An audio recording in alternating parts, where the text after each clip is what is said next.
From Deepak's perspective, I would like to know that how, as a brain surgeon, how you have come into this area of consciousness, and you want to really explore it so seriously, and also from a philosophical and Indian philosophical perspective.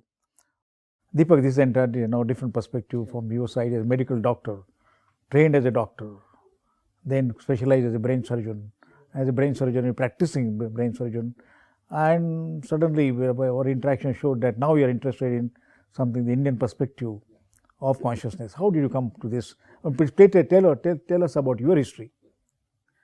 I was right from the time I took up medicine, it was pretty much a foregone conclusion in the first, second year of my medical school that I would like to be doing surgery and subsequently neurosurgery. It was my fascination with the brain right from the time I was studying it, just from the purely anatomical perspective, because in the first year we study only the anatomy and physiology. And it was always a matter of great speculation, even in those days, that there was no real specific center for consciousness in the brain. It was not defined. I had asked this question when I was studying physiology to my professor, that where does consciousness reside in the brain, because that is something which is most critical. And he had no clue about this particular question, because he said, no, we don't know as yet. And then, of course, whilst I was doing my neurosurgery, fast forward to the period when I was doing my neurosurgery residency, I used to go for rounds with my boss and Dr. Pandya, who was the head of the department. And there were quite a few occasions when we would see a patient, his CT scan was normal, but the patient was deeply unconscious. And I asked him once during my rounds that, I said, sir, when we do imaging, we see the CT scan or the MRI of the brain. This is studying the structure of the brain. I said, can there never be any instrument that can measure the entropy of the brain, which will measure the amount of disorder in the brain? Because I am, as a neurosurgeon or as a doctor, concerned with the entropy or the dysfunction of the brain, which is not necessarily restricted only to the structure, but it has also got something to do with the function of the brain. So he was as clueless as my first year professor. So that was something that had been going on in my head for a very long time, that there has to be some particular functional element to this brain and which needs to be evaluated. And can there, then subsequently in the course of my residency program in neurosurgery, we had states of consciousness where one was conscious, one was drowsy, one was stuporous, one was semi-conscious, unconscious, comatose. And it stood to reason that it can never be that we are standing only at the level of consciousness and going down and not thinking about something that can go up also. There has to be logically something that goes higher also. And I asked him that, I said, do we have any methodology of evaluating? When I used to give my rounds to my professor, I used to say the patient is conscious and oriented. I asked him one day, is there any method in our neurology textbooks which can define saying that this person is not conscious, he is super conscious? Because there has to be something that can transcend the existing level of consciousness. So, to which he was again very clueless.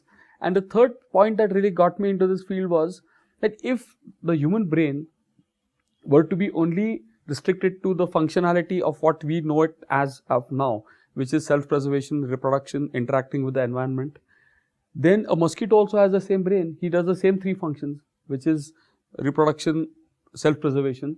A mosquito, if you try to swat a mosquito, he will go and sit up on the roof. So he has the intelligence of self-preservation, of reproduction, and of interacting with the environment. So there must be some higher function that the human brain has been endowed with, and which again can be vouched for by the fact that there are several areas of the brain. There's a Brodmann's classification which assigned different functions to the brain, which is called mapping of the brain. But there yet remains a large amount of nervous tissue, brain tissue in a human brain, whose function has not been still elucidated in complete. For example, the right frontal lobe, which means that we might be still looking at our understanding of the human brain with it still might be at an infancy. And I feel that there has to be a elevated level of consciousness which theoretically has to exist. I'm talking about it has to exist, because if we see a descending hierarchy, there has to be an ascending hierarchy of consciousness as well.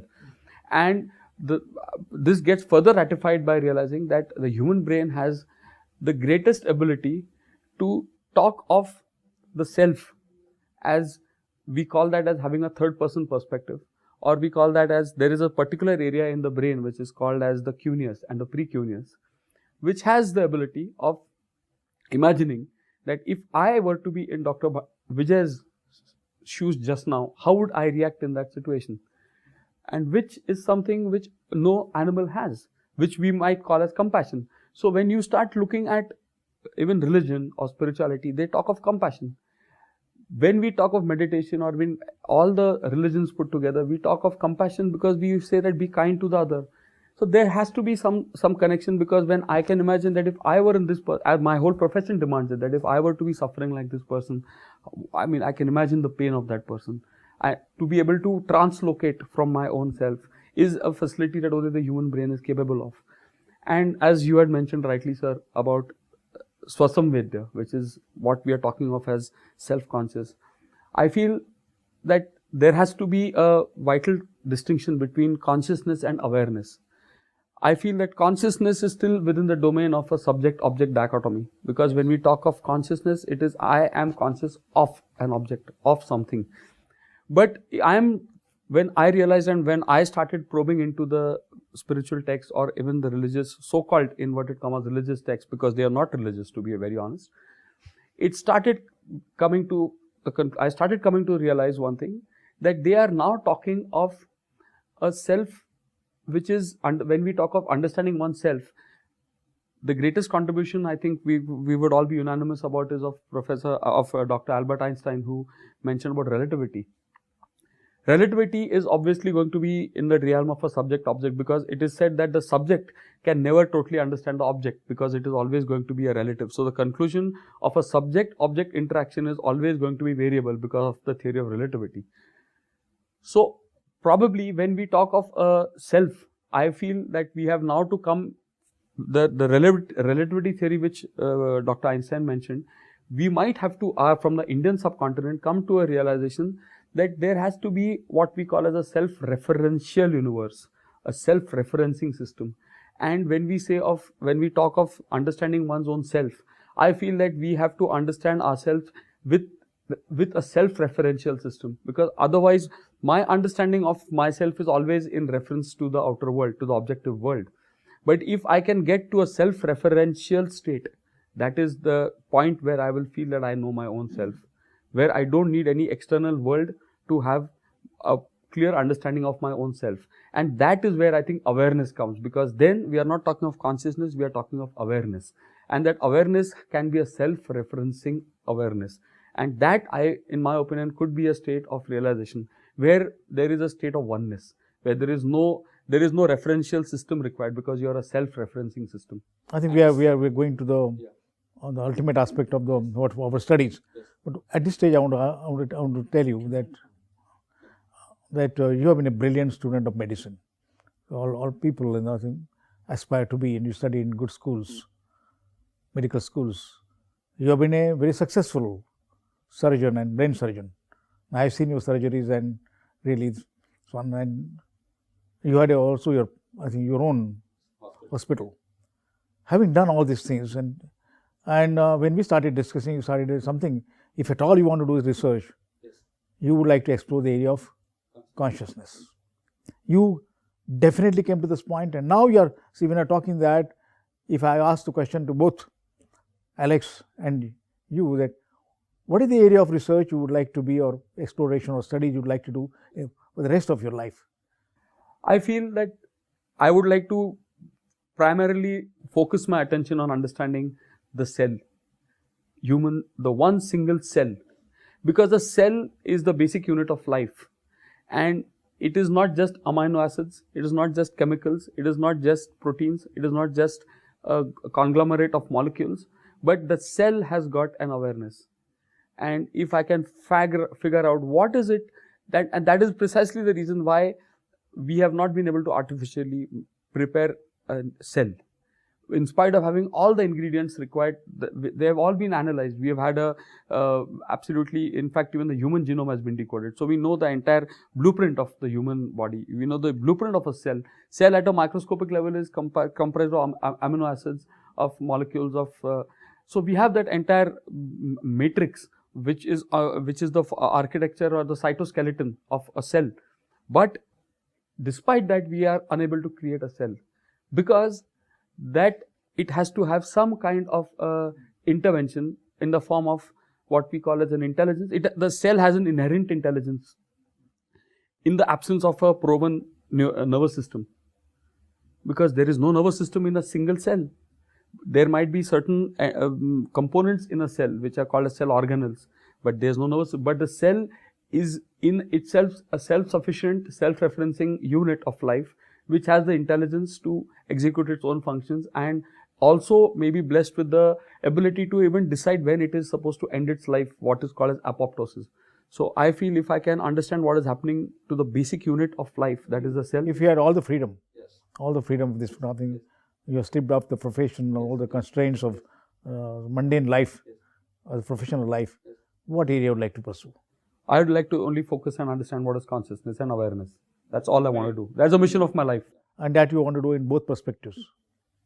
In the scientific perspective, Western scientific, modern scientific perspective, and perhaps the Indian scientific perspective. Sir, I feel probably if I'm going to be reaching the ultimate truth, then I think the path really does not matter, because I think all path leads to the ultimate truth.